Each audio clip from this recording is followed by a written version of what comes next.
The room was cold, sterile, and silent except for the faint hum of machinery. Daniel Hayes sat at the long metal table, his fingers tapping nervously against the smooth surface. His eyes darted between the glowing holographic display in front of him and the towering figure across the table. Kael'thik, the Veilith emissary, loomed over the space like a shadow. Its elongated body shimmered with iridescent hues, shifting colors as if reflecting emotions no human could understand. The alien's multiple limbs were folded neatly, and its large, multifaceted eyes glowed faintly, casting an eerie light on the walls. Daniel sighed, rubbing his temples. He had been doing this job for nearly 2 decades, negotiating treaties, resolving disputes, bridging gaps between cultures, but nothing compared to this. The Veilith were unlike any species humanity had encountered before. They didn't speak, in words or sounds.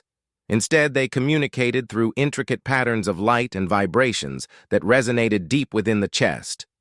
Translating their language required sophisticated technology, patience, and more than a little luck. Even then, misunderstandings were inevitable. Rachel Miller stood quietly behind Daniel, her arms crossed tightly over her chest. She wasn't just another translator. She was one of the best linguists Earth had to offer. Her sharp green eyes scanned the data scrolling across her tablet, searching for anything they might have missed. She knew how high the stakes were. If these talks failed, it wouldn't just mean lost resources.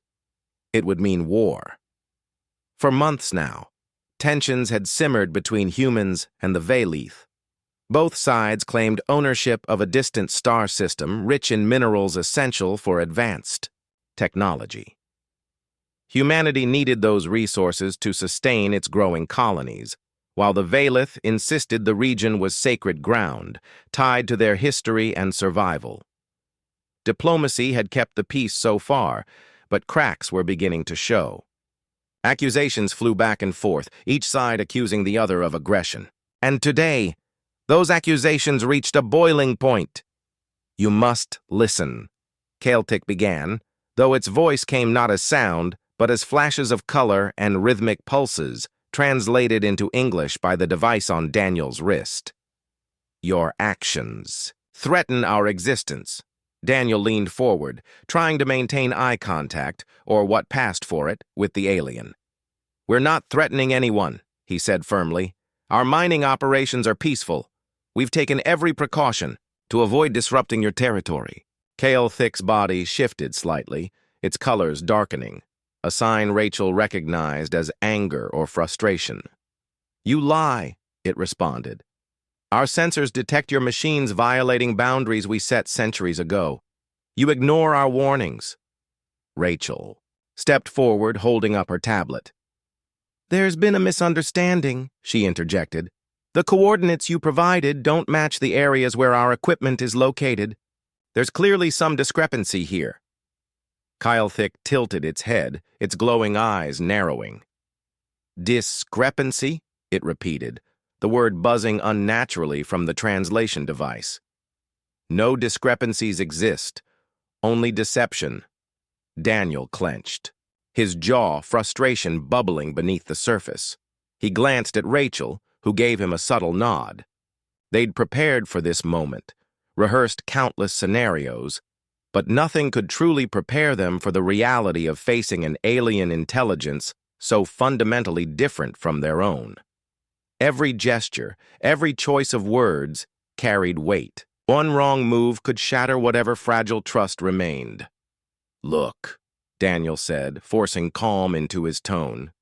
"We want to resolve this peacefully. That's why we're here, to talk, to clarify things. But we can't do that if you refuse to believe us."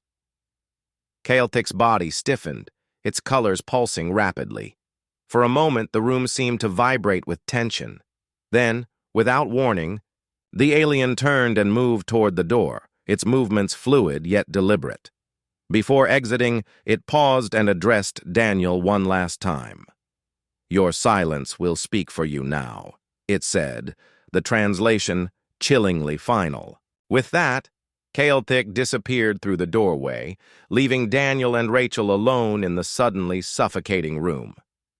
Rachel exhaled sharply, lowering herself into a chair. "Well, that went well?" she muttered sarcastically. Daniel slumped, back in his seat, running a hand through his graying hair. "Not exactly the breakthrough I was hoping for." "They cut us off completely," Rachel added, shaking her head. "No communication, no further negotiations. What happens now?" Daniel didn't answer immediately. He stared at the empty space where Thick had stood, replaying the alien's parting words in his mind. "Your silence will speak for you. Now." It sounded ominous, almost like a threat, but there was something else beneath the surface, something he couldn't quite grasp. Back on Earth, news of the collapsed talks spread quickly. Social media exploded with opinions, ranging from outrage to despair. Politicians scrambled to address the public, many calling for immediate military action. Senator Robert Blake, a vocal critic of diplomacy, held a press conference demanding retaliation against the Vaylith. "They've made their intentions clear," he declared, pounding his fist on the podium. "If we don't act now, they'll see us as weak. We can't afford to let fear dictate our decisions." But not everyone agreed. Protesters gathered outside government buildings, holding signs that read, "Peace over war," and "Talks aren't over." Voices clashed in the streets, echoing the chaos unfolding in diplomatic circles. Fear gripped the hearts of ordinary citizens who stocked up on supplies and whispered about evacuation plans. Parents hugged their children tighter, unsure what tomorrow might bring. Amidst the turmoil, Rachel refused to give up. Back aboard the embassy ship Eos, she pored over recordings of past negotiations, analyzing every interaction with the Vaylith. Something about Thick's behavior nagged at her. Why had the alien chosen such cryptic phrasing? What did it mean by silence? She spent hours reviewing footage, isolating moments when the Vaylith's light patterns shifted unexpectedly. Slowly, a theory began to form. "Daniel," she called out late one night, startling him from his thoughts. He looked up from the stack of reports cluttering his desk. "I think I found something." He raised an eyebrow, intrigued despite his exhaustion. "What is it?" Rachel placed her tablet on the desk, pointing to a series of graphs and waveforms. "Notice anything unusual about these signals?" "Right here, during the most heated parts of the discussion." Daniel squinted at the screen, leaning closer. At first, he saw nothing remarkable, just the usual patterns corresponding to the Vaylith's speech. But then he noticed subtle variations, in frequency and intensity, almost imperceptible unless you knew what to look for. "They're modulating their signals differently," he murmured, realization dawning. "Like emphasis? Or maybe even subtext?" "Exactly," Rachel confirmed. "It's possible they were trying to convey something beyond the literal meaning of their words, maybe even a hidden message." Daniel sat back, processing the implications. If Rachel was right, then the collapse of negotiations wasn't the end. It was a test. A challenge to see whether humanity could decipher the true intent behind the Vaylith's actions. And if they failed, "We need to keep digging," Daniel said finally, determination hardening his voice. "If there's even a chance we can turn this around, we owe it to everyone, human and Vaylith alike." Rachel nodded, already pulling up more data. Together, they dove deeper into the mystery, unaware that their efforts would soon thrust them into the heart of a conflict spanning galaxies. The clock was ticking, and humanity's fate hung precariously in the balance. The journey to the coordinates uncovered by Rachel and her team felt like stepping into the unknown. Captain Lucas Ford stood on the bridge of the Aegis, staring at the navigation screen as the ship approached the designated location. The coordinates led to a remote area of space far from human colonies or established trade routes, a place where few ships dared to venture. It was quiet, almost eerily so, with only the hum of the ship's engines breaking the silence. Lucas glanced at Lieutenant Harper, who was monitoring the sensors. "Anything unusual?" he asked, his voice calm but tinged with tension. Harper shook her head. "Nothing yet, sir. Just empty space." Empty space. That was what it looked like, an endless void stretching in every direction. But deep down, Lucas knew better than to trust appearances. If the Valith had marked this location, there had to be a reason. He just hoped humanity's presence wouldn't provoke hostility. Back aboard the embassy ship, EOS, Daniel Hayes and Rachel Miller prepared for their role in the mission. They would accompany the Aegis to the site, ready to interpret any signals or messages the Valith might send. For Daniel, the weight of responsibility pressed heavily on his shoulders. This wasn't just another diplomatic assignment. It was humanity's last chance to prove its willingness to understand. Failure here could mean war and the loss of countless lives. Rachel, on the other hand, felt a mix of excitement and dread. She had spent weeks unraveling the patterns in the Valith's communications, piecing together fragments of meaning.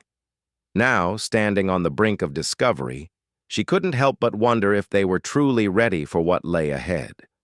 Were they walking into a trap?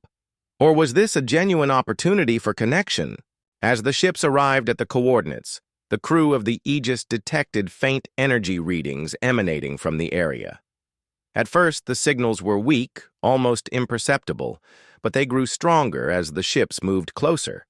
Then, without warning, a massive object materialized before them, a Valith probe hovering silently in the darkness. The probe was unlike anything humanity had encountered before. Its surface shimmered with shifting colors, pulsating rhythmically like a living organism. Strange symbols etched into its metallic skin glowed faintly, casting an otherworldly light across the surrounding space. Everyone aboard the ships froze, unsure whether the probe posed a threat. Captain Ford stepped forward, his voice steady, despite the knot of anxiety in his chest. "All hands remain at alert. Do not engage unless provoked." Rachel stared at the probe through the observation window, her mind racing. She recognized the glowing symbols. They matched patterns she'd seen in the Valith's earlier transmissions. "It's communicating," she whispered to Daniel, her voice trembling with excitement. "We need to respond." Daniel nodded, though his expression remained cautious. "How?" Rachel grabbed her tablet, scrolling through the data they'd compiled during their research. "We'll use the same patterns we identified, the ones that seemed to resonate with them before. If we can replicate their language, maybe we can establish contact." With Lucas's permission, Rachel transmitted a series of light pulses and vibrations toward the probe, mimicking the Valith's communication style. For several tense moments, nothing happened. Then, suddenly, the probe reacted. Its colors brightened, and the symbols on its surface began to shift rapidly, forming new patterns. A burst of energy shot out from the probe, flooding the ship's sensors with information. "What's happening?" Lucas demanded, gripping the railing as alarms blared throughout the bridge. Harper worked quickly to analyze the incoming data. "It's some kind of message," she said, her voice filled with awe. "But it's complex, way beyond anything we've seen before." Rachel rushed to Harper's side, her eyes scanning the readouts. "Let me see," she said urgently. As she studied the data, her heart raced. The message was fragmented, layered with multiple meanings, but one thing was clear. The Valith weren't hostile, at least not yet. Instead, they seemed to be testing humanity's ability to listen and respond. "They're giving us a chance," Rachel said, turning to Daniel. "This is it, the moment we've been waiting for." Daniel nodded grimly. "If we screw this up, we risk losing everything." Over the next hour, Rachel and her team worked tirelessly to decode the probe's message. With each passing minute, more pieces of the puzzle fell into place. The Valith weren't just marking locations, they were inviting humanity to meet them. The message contained coordinates leading to a neutral zone, a place where direct contact could resume under strict conditions. When Rachel finally presented her findings to Captain Ford, his expression softened slightly. "So, they want to talk? Again?" he asked, his tone skeptical but hopeful. "It looks that way," Rachel replied. "But it's not going to be easy. They've set rules, guidelines for how we approach them. One wrong move, and we could blow this entire opportunity." Ford sighed, rubbing his temples. "All right, prepare a report for command. We'll need authorization to proceed."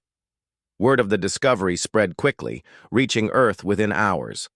The United Nations Council convened an emergency session to discuss the implications.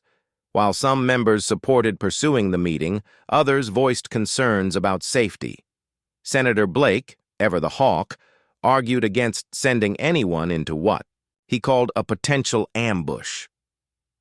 "We don't know what they're planning," Blake insisted, pacing back and forth in front of the council chamber. "For all we know, this is a trap designed to lure us into vulnerable territory. Why take the risk?" Daniel Hayes listened silently as the debate raged on. When it was his turn to speak, he stepped forward, his voice firm and unwavering. "Because doing nothing is a greater risk," he said, locking eyes with Blake. "If we refuse to engage, we're telling the Valith exactly what they accused us of being, reckless and unwilling to listen. Is that the message we want to send?" The room fell silent, the weight of his words sinking in. After much deliberation, the council agreed to authorize a small envoy to travel to the neutral zone. The mission would be led by Daniel and Rachel, accompanied by Captain Ford and a skeleton crew aboard the Aegis. It was a risky decision, but one driven by the desperate hope that peace might still be possible. As preparations for the mission began, tensions simmered among the crew of the Aegis. Some welcomed the opportunity to prove humanity's worth, while others feared they were walking into a death trap. Lieutenant Harper, in particular, struggled with doubts. She admired Captain Ford's leadership, but she couldn't shake the D. Feeling that they were being sent on a fool's errand. "Do you really think this will work?" she asked him one evening as they reviewed the flight plan. Ford paused, considering her question. "Honestly, I don't know," he admitted.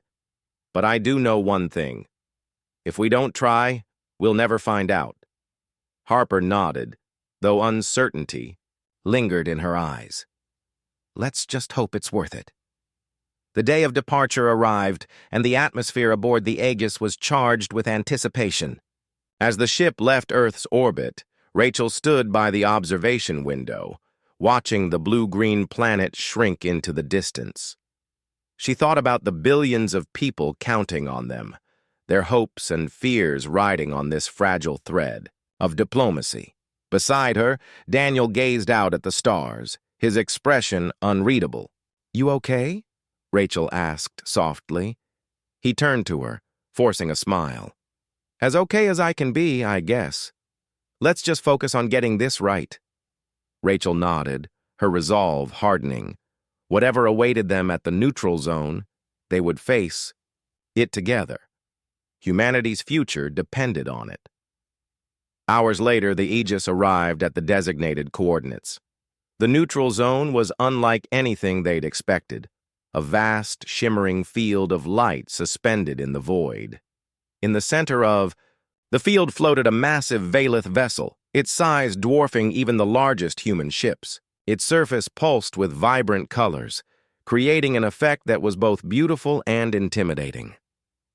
As the Aegis approached, the Valith ship emitted a series of rhythmic pulses, signaling acknowledgement. Rachel's heart skipped a beat as she realized the aliens were responding to their arrival. "This is it," she whispered, clutching her tablet tightly. "Time to see if we're ready." Captain Ford gave the order to transmit their final message, a carefully crafted sequence of light and sound designed to convey respect and openness. The seconds ticked by agonizingly slowly as they waited for a response. Then, finally, the Veilith ship sent a reply. Its colors shifted, forming intricate patterns that Rachel immediately recognized. "They're inviting us aboard," she said, her voice trembling with excitement and fear. Daniel took a deep breath, steeling himself for what lay ahead. "Let's go," he said firmly. "It's time to meet our hosts." As the shuttle carrying the human delegation detached from the Aegis and headed toward the Veilith vessel, the crew watched anxiously from the bridge. No one spoke, the gravity of the moment hanging heavy in the air. Humanity's fate rested in the hands of a few brave individuals stepping boldly into the unknown. The shuttle carrying Daniel Hayes, Rachel Miller, and a small security team drifted silently toward the Veilith vessel. Its sleek design shimmered in the light of nearby stars, casting reflections that danced across the shuttle's windows. Inside, the air was thick with tension. No one spoke as they approached the massive alien ship, its surface alive with shifting colors and intricate patterns. Each pulse of light seemed to hum faintly, resonating deep within their chests. Rachel gripped her tablet tightly, her knuckles white. She had spent weeks preparing for this moment, analyzing every fragment of communication from the Veilith, but nothing could fully prepare her for stepping aboard their ship. Beside her, Daniel sat rigid, his hands clasped together as if trying to steady himself. The security team exchanged nervous glances, their weapons ready but unused, for now. As the shuttle docked with a soft hiss, the group stepped out cautiously. The interior of the Veilith vessel was unlike anything they'd ever seen. The walls glowed softly, pulsing with rhythmic waves of color that seemed almost alive. Strange symbols floated in midair, shifting and rearranging themselves like living language. There were no visible doors or corridors, just open pathways that appeared to guide them forward. A group of Veilith awaited them at the end of the chamber. Their towering forms shimmered with iridescent hues, their multifaceted eyes glowing faintly. Kael'thik stood at the center, its body radiating a calm yet commanding presence. For a moment, neither side moved, the silence between them heavy with unspoken questions. Finally, Kael'thik spoke, not in words, but through a cascade of light and vibration that translated into English via the devices on Daniel's and Rachel's wrists. "You have come," it said, the tone neutral but tinged with curiosity. Daniel stepped forward, his voice steady despite the nerves coursing through him. "We came because we want to understand," he replied. "To listen." Kael'thik tilted, its head slightly, its colors shifting subtly, a gesture Rachel recognized as contemplation. "Understanding requires more than words," it responded. "It requires action. Will you prove yourselves?" Rachel took a step closer, holding up her tablet. "We've studied your signals," she said. "We've tried to learn your language, to see the world as you do. That's why we're here, to show you we're willing to meet you halfway." The Veilith emissary regarded her for a long moment before responding. "Halfway is not enough. Humanity has shown recklessness, a disregard for consequences. You expand without thought, consume without care. Your actions threaten not only yourselves but others." Daniel swallowed hard, knowing the truth in Kael'thik's words. "We know we've made mistakes," he admitted, "but we're capable of change. We've come this far because we believe peace is possible, if both sides are willing to work for it." For a moment, the chamber fell silent. The Veilith exchanged subtle signals among themselves, their glowing bodies rippling with unreadable emotions. Then Kael'thik turned back to the humans, its colors darkening slightly. "Prove it," it said simply. "Show us you can grow beyond your flaws." With that, the Veilith led them deeper into the ship. The pathway shifted around them, guiding them toward a vast chamber filled with floating holograms. Each projection depicted scenes of Earth and human activity, cities sprawling uncontrollably, factories polluting rivers, deforestation stripping landscapes bare. It was a stark reminder of humanity's impact on its own planet. Rachel felt a lump rise in her throat as she watched the images unfold. "They're showing us our flaws," she whispered to Daniel, "not just to criticize, but to make us face them." Daniel nodded grimly. "They're testing us again, seeing if we'll acknowledge the harm we've caused." The Valith paused, waiting for a response. Daniel stepped forward, addressing Celtic directly. "We see what you're showing us," he said. "These are our mistakes, and we take responsibility for them. But we're also capable of doing better. Give us the chance to prove it." Celtic's body pulsed rhythmically, a sign Rachel interpreted as skepticism mixed with cautious interest. "Actions speak louder than promises," it replied. "Will you commit to change, or will you repeat the same errors?" Rachel stepped forward, her voice firm despite the weight of the moment. "Change isn't easy," she said, "but we're ready to try. Tell us what you need from us." The Valith emissary hesitated, then gestured toward another set of holograms. These showed potential solutions: technologies designed to heal damaged ecosystems, methods for sustainable resource management, ways to coexist with other species. It was clear the Valith weren't just criticizing, they were offering guidance. "We share knowledge," Celtic explained. "But knowledge alone is not enough. You must act with purpose. Show us you value life, not just your own, but all life." The message was clear.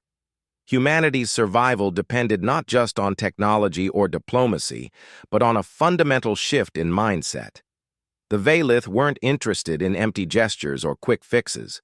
They wanted proof that humanity could evolve, that it could rise above its destructive tendencies. As the meeting continued, Rachel and Daniel worked tirelessly to bridge the gap between the two species. With the help of their translation devices and the data they'd compiled, they began crafting a proposal, one that outlined concrete steps humanity would take to address the issues raised by the Valith. It included plans for stricter environmental regulations, international cooperation on sustainability projects, and a commitment to sharing resources fairly with the Valith. The discussion stretched on for hours, each side probing and questioning the other. At times, frustration bubbled to the surface, especially when misunderstandings arose. But slowly, progress was made. The Valith seemed intrigued by humanity's willingness to adapt, though they remained cautious about trusting too easily. Back, aboard the Aegis, Captain Lucas Ford monitored the situation anxiously. He knew the success of the mission rested entirely on the shoulders of Daniel and Rachel. If they failed, there might be no turning back from war. Yet, as updates trickled in from the delegation, a flicker of hope began to grow. "They're actually talking," Lieutenant Harper said, her voice tinged with disbelief as she reviewed the latest transmission. "I mean, really talking." Ford allowed himself a small smile. "Maybe there's a chance after all." Meanwhile, aboard the Valith vessel, the final stages of negotiation unfolded. Celtic presented humanity with a formal agreement, one that required significant sacrifices but offered the promise of partnership. In exchange for access to advanced Valith technology, humanity would agree to strict oversight of its activities, ensuring responsible behavior moving forward. It was a daunting proposition, one that would demand unity and discipline on a global scale. Daniel and Rachel returned to the Aegis with the agreement in hand, their expressions a mix of exhaustion and triumph. As they relayed the details to Captain Ford and his crew, the mood aboard the ship shifted. For the first time in weeks, there was a sense of cautious optimism. "This isn't going to be easy," Daniel warned during a briefing with the crew. "The terms are tough, and there will be resistance back on Earth. But if we can pull this off, it could change everything." Rachel nodded, her eyes shining with determination. "We have to believe it's worth it, not just for us, but for future generations. The journey back to Earth was quiet, the weight of the mission pressing heavily on everyone.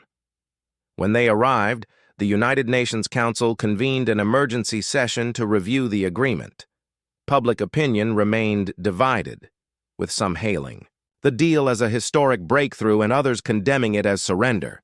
Senator Blake led the opposition, arguing that humanity was giving up too much power. "This agreement strips us of our autonomy," he declared during a heated debate. "Why should we bow to alien demands?" Daniel stood before the council, his voice unwavering despite the backlash. "Because bowing isn't what this is about," he said firmly. "This is about survival, about proving we're capable of growth. If we reject this, we're choosing conflict over cooperation, and that's a choice I refuse to make." After days of intense deliberation, the council voted to accept the agreement. It wasn't unanimous, but it was enough. Humanity had taken its first shaky steps toward a new chapter, one defined not by fear or hostility, but by the fragile hope of understanding. As the news spread, people around the world reacted with a mixture of relief and apprehension. Some celebrated the avoidance of war, while others worried about the challenges ahead. But amid the uncertainty, a single truth emerged. Humanity had been given a second chance. Whether it would seize that opportunity remained to be seen. On the bridge of the Aegis, Captain Ford gazed out at the stars, his thoughts drifting to the road ahead. "It's not over," he murmured to Lieutenant Harper. "Not by a long shot." "No," Harper agreed. "But maybe, just maybe, we're heading in the right direction." And so, under the watchful eyes of the Veilith, humanity embarked on a path fraught with challenges, but illuminated by the possibility of peace. The silence that once loomed like a threat now carried the whisper of hope, a reminder that even in the vastness of space, connection was still possible. The agreement between humanity and the Veilith marked the beginning of a fragile new era. Back on Earth, governments scrambled to implement the terms outlined in the deal. Factories that once belched smoke into the sky were retrofitted with advanced filtration systems provided by the Veilith. Mining operations in space were scaled back, and strict regulations ensured no resources were extracted without careful consideration of environmental impact. It was a monumental shift, one that required sacrifices from every corner of human society. At first, resistance was fierce. Protests erupted in cities worldwide as people struggled to adapt to the changes. Workers whose livelihoods depended on outdated industries found themselves unemployed, while businesses accused of violating the agreement faced heavy fines. Senator Blake became the face of opposition, rallying those who felt the deal gave too much power to an alien species. "They're dictating how we live," he shouted during rallies. "This isn't cooperation, it's submission." But not. Everyone agreed. Many saw the agreement as a lifeline, a chance to heal a planet ravaged by centuries of neglect. Environmentalists celebrated the reduction in pollution, while scientists marveled at the advanced technology shared by the Veilith.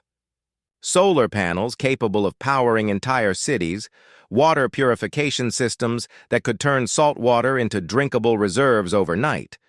These innovations began transforming lives almost immediately.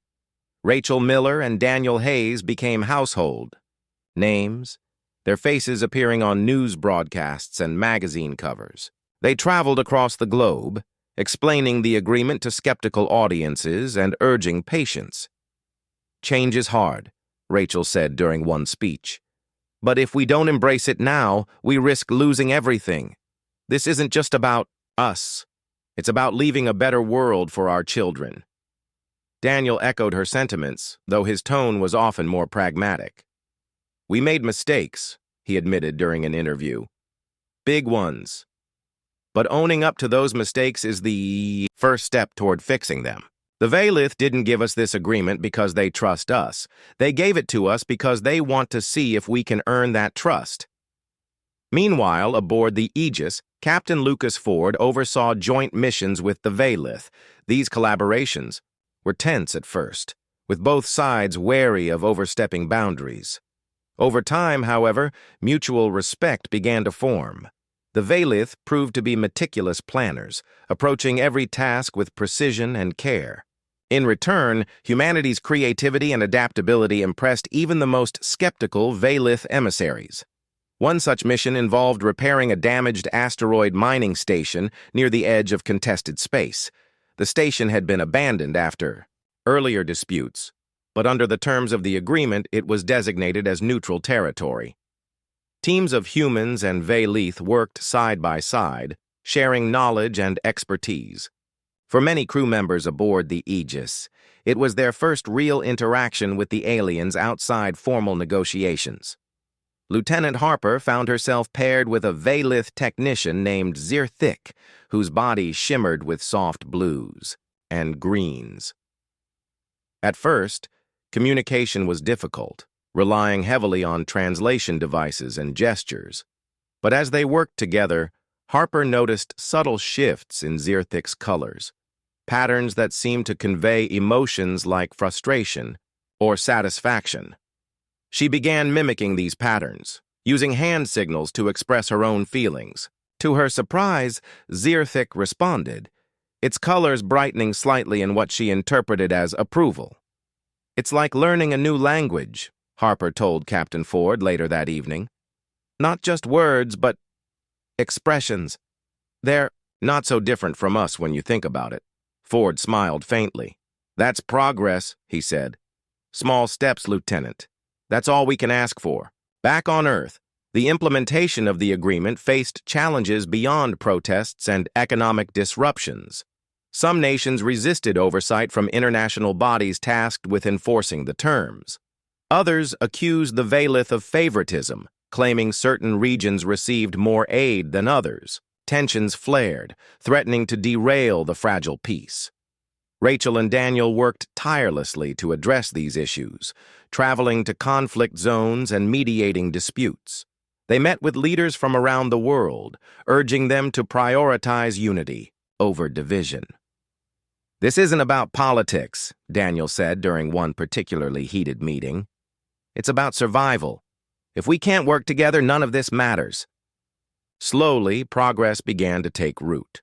Renewable energy projects sprang up in areas once dependent on fossil fuels. Communities came together to restore damaged ecosystems, planting trees and cleaning rivers.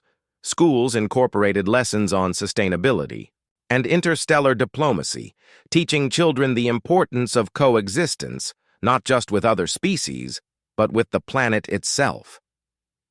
The Veilith watched these efforts closely, their glowing eyes tracking humanity's every move.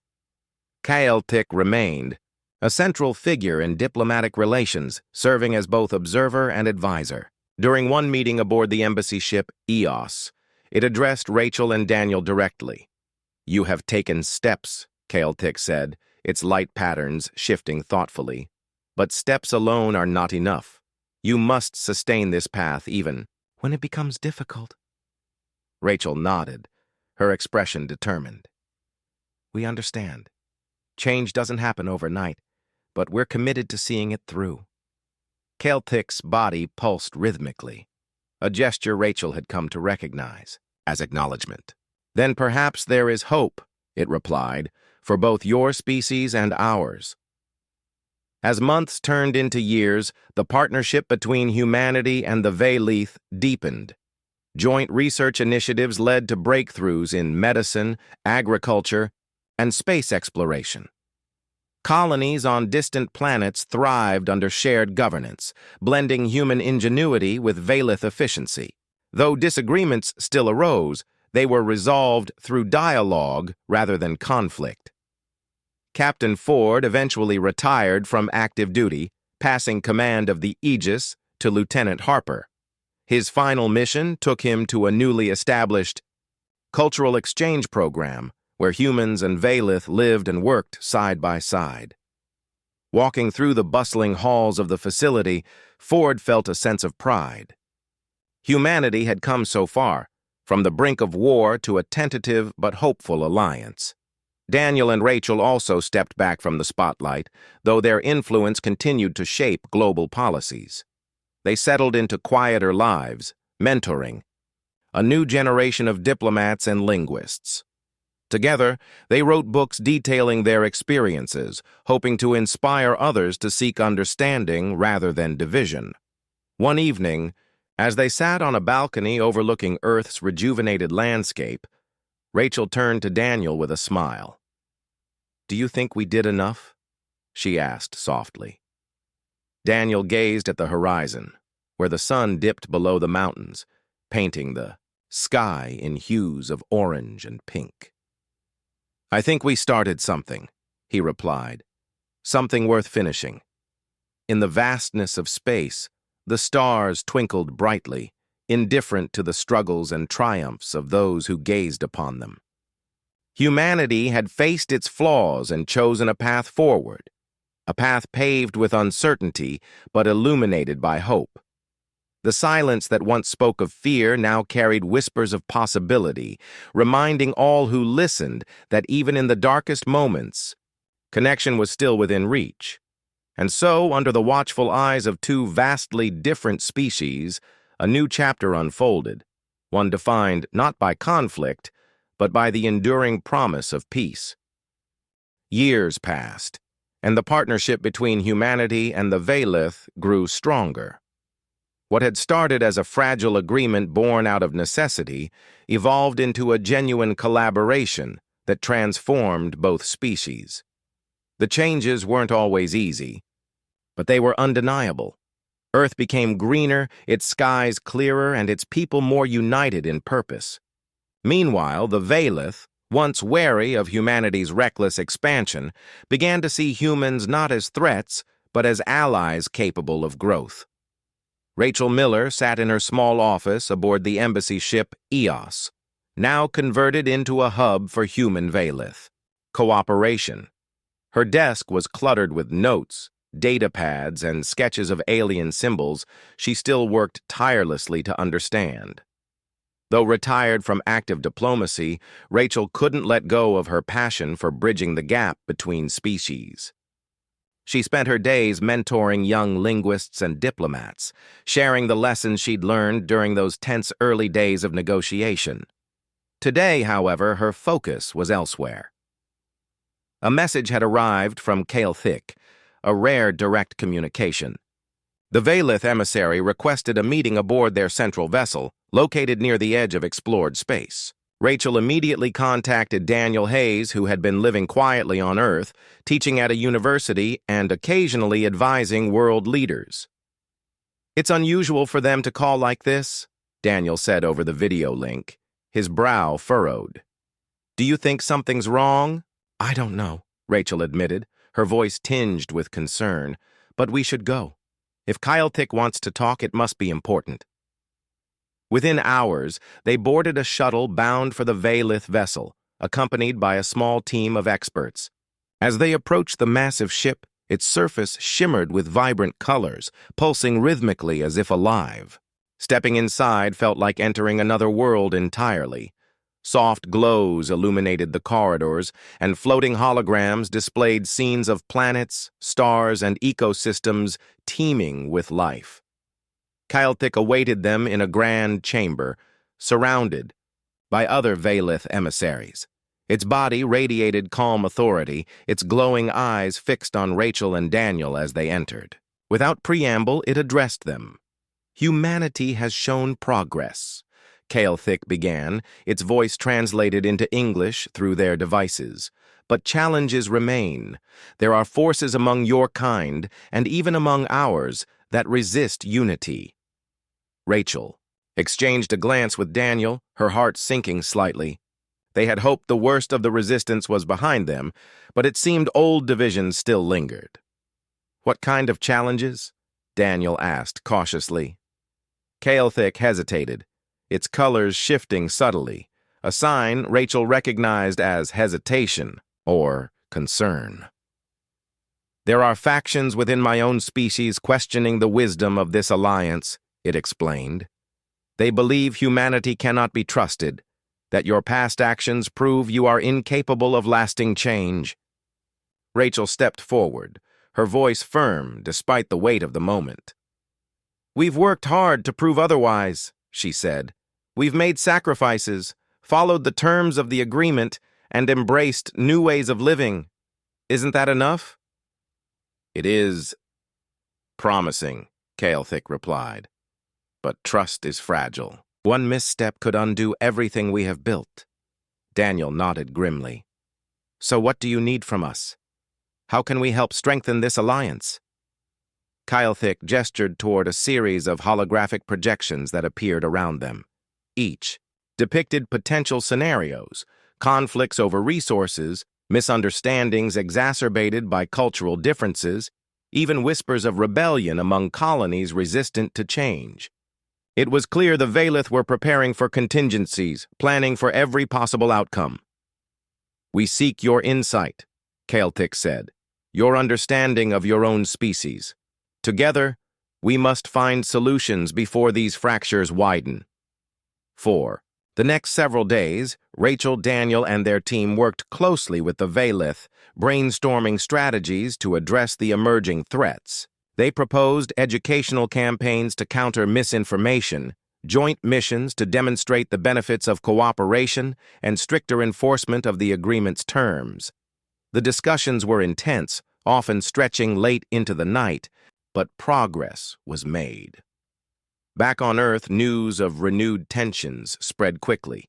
Senator Blake seized the opportunity to reignite his opposition to the agreement, accusing the Vaylith of using fear tactics to tighten their grip on humanity. His rhetoric gained traction, especially in regions hardest hit by economic shifts caused by the deal. Protests erupted once again, with some calling for renegotiation and others demanding outright withdrawal. Captain Lucas Ford, now an advisor to the United Nations Council, watched the unrest unfold with growing unease. He knew how precarious the situation was. If public opinion turned decisively against the Vaylith, all the progress they'd made could unravel overnight. During a council meeting, he urged leaders to act swiftly. "We can't afford to lose momentum," Ford said, his voice steady but urgent. "The Vaylith aren't perfect, but neither are we. This partnership isn't about perfection. It's about moving forward together." His words resonated with many, including Lieutenant Harper, who had taken command of the Aegis. Under her leadership, the ship became a symbol of unity, hosting delegations from both species and showcasing successful joint projects. When rumors of rebellion reached her ears, she volunteered to lead a diplomatic mission to troubled colonies, hoping to quell dissent before it escalated. Harper's efforts paid off. Traveling from colony to colony, she listened to grievances and shared stories of the positive impacts of the agreement. She emphasized that while sacrifices had been necessary, the long-term benefits far outweighed the short-term hardships. Slowly, support for the agreement began to stabilize. Meanwhile, Rachel and Daniel returned to Earth, bringing with them proposals developed during their time with the Vaylith. They presented these ideas to the United Nations Council, urging immediate implementation. Among their suggestions was the creation of a permanent oversight body composed of representatives from both species, tasked with addressing disputes and ensuring compliance with the agreement. The Council debated fiercely, with Senator Blake leading the charge against the proposal. "This is just another step toward handing control to the Vaylith," he argued. "Why should we give them power over our decisions?" Daniel stood firm, countering Blake's arguments with unwavering resolve. "Because working together is the only way to ensure peace," he said. "If we keep fighting each other, we'll destroy everything we've fought so hard to build." After days of deliberation, the Council narrowly approved the proposal. The oversight body was established, marking a significant milestone in human-Vaylith relations. For the first time, representatives from both species would govern side by side, making decisions based on mutual benefit rather than individual gain. As months turned into years, the alliance continued to flourish. Colonies thrived under shared governance, blending human innovation with Valith efficiency. Joint research initiatives led to breakthroughs that improved life for both species, from advanced medical treatments to sustainable energy sources. Even art and culture began to merge, with humans and Valith creating works that celebrated their shared journey. Galactic remained a guiding figure throughout, its presence a constant reminder of the trust that had been earned and the responsibility that came with it. During one final meeting aboard the Valith vessel, it addressed Rachel and Daniel with a tone of quiet pride. "You have proven yourselves," Galactic said. "Not perfect, but willing to grow. That is all any species can ask for." Rachel smiled faintly, her eyes glistening with emotion. "Thank you," she said simply, "for giving us a chance." Daniel nodded, his expression thoughtful. "We're not done yet," he added. "There's still so much work to do." Galactic's colors brightened slightly, a gesture Rachel interpreted as approval. "Then continue," it said. "Together, you may yet achieve greatness." As they left the Valith vessel and returned to Earth, Rachel and Daniel reflected on how far they'd come. The road ahead would undoubtedly hold challenges, but they faced it with hope rather than fear. Humanity had stared into the abyss and chosen dialogue over destruction. In doing so, it had forged a bond with a species vastly different from its own, one that promised a brighter future for both. Under the vast canopy of stars, two civilizations moved forward, hand in hand, proving that even in the infinite expanse of space, connection was possible. And in that connection lay the promise of endless possibilities. The galaxy had been a place of order for centuries, governed by the Council. This council was made up of powerful planets and civilizations that worked together to keep peace and share resources. Earth had always been one of the obedient members, giving its technology and people while getting benefits like trade and alliances in return. But things were starting to change. People on Earth were growing restless, and tensions were rising. Daniel Carter was a man who noticed this unrest early. He was a politician from New York, known for his charm and ability to inspire people. Daniel began speaking out against the Council, saying that humanity was being used unfairly. He argued that Earth gave far more than it received and deserved better treatment. His words resonated with many, especially those who felt tired of following rules set by distant worlds.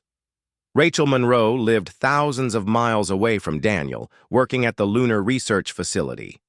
She was a scientist focused on creating sustainable energy solutions for space colonies.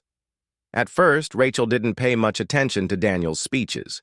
To her, they sounded like angry complaints rather than practical ideas. But everything changed when the Council decided to punish Earth. They imposed sanctions because Earth hadn't met its required resource quotas. Suddenly, life became harder for everyone. Supplies dwindled, prices rose, and protests erupted all over the planet. People started listening to Daniel more closely. His message of independence grew louder as frustration spread. He promised that if Earth broke away from the Council, humanity could stand on its own 2 feet. Many agreed with him, believing that freedom would bring prosperity. Others were skeptical, worried about what might happen if Earth lost access to interstellar trade and protection. Despite these concerns, support for Daniel surged. Rachel watched as public opinion shifted dramatically. Even her co-workers at the research facility talked excitedly about the idea of independence. Some saw it as a chance to prove that humanity could succeed without help from others. Others simply wanted to escape the strict rules imposed by the Council. Rachel wasn't sure how she felt. On one hand, she admired the pride swelling amongst her colleagues. On the other hand, she couldn't ignore the risks involved in leaving such a powerful alliance. The debate reached a boiling point when Earth held a historic vote. Citizens across the globe cast their ballots, deciding whether or not to sever ties with the Council, the result shocked even the most optimistic supporters of independence.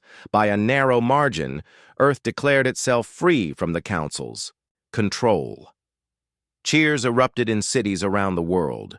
Flags were raised, fireworks lit up the night sky, and celebrations filled the streets. For the first time in centuries, Earth stood alone in the galaxy. But the decision didn't go unnoticed. Other planets watched nervously as Earth defied the Council.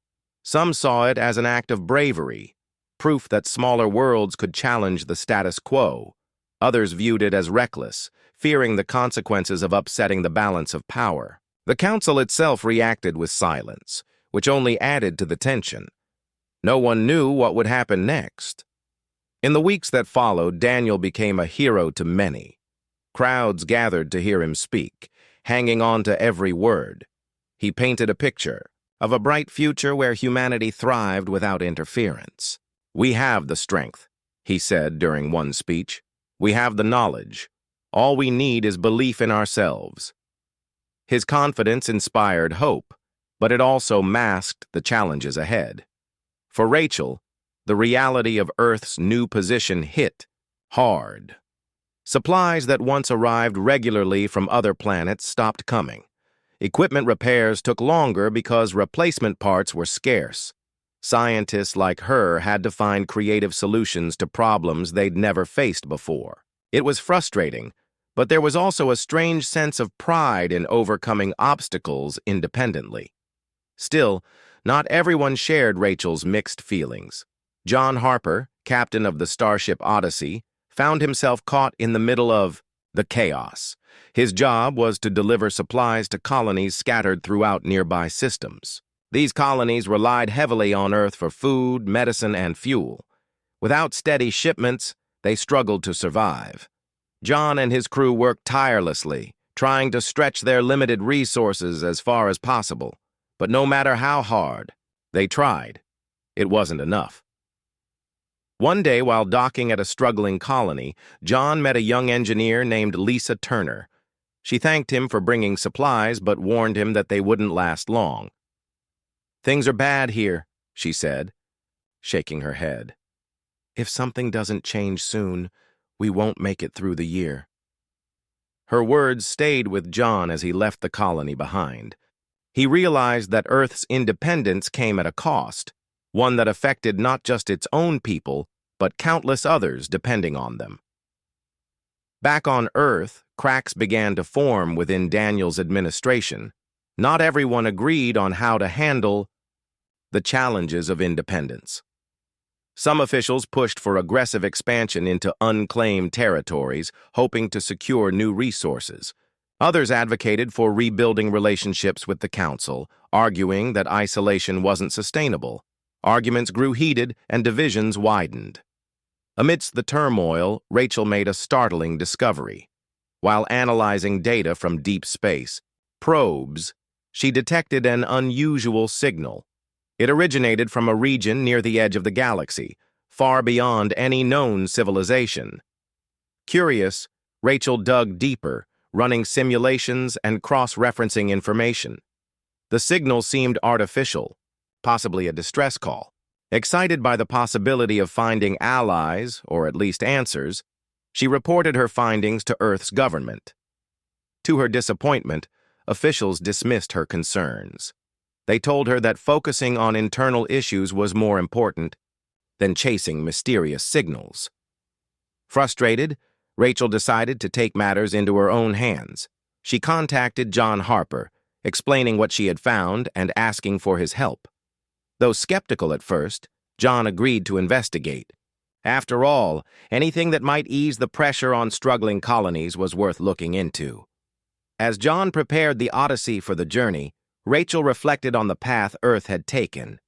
Independence had brought both pride and hardship. It forced humanity to rely on itself, but it also exposed weaknesses that couldn't be ignored. Was Daniel right? Could Earth truly thrive without the Council? Or had they made a grave mistake? Only time would tell. For now, Rachel clung to hope. Hope that the signal she discovered held answers. Hoped that John's mission would yield results, and hoped that humanity's bold step toward freedom wouldn't lead to disaster. As the Odyssey launched into the unknown, Rachel felt a mix of fear and determination. Whatever lay ahead, one thing was certain. Earth's decision to cut ties with the Council had set events in motion that would shape the fate of the galaxy, and perhaps the stars themselves.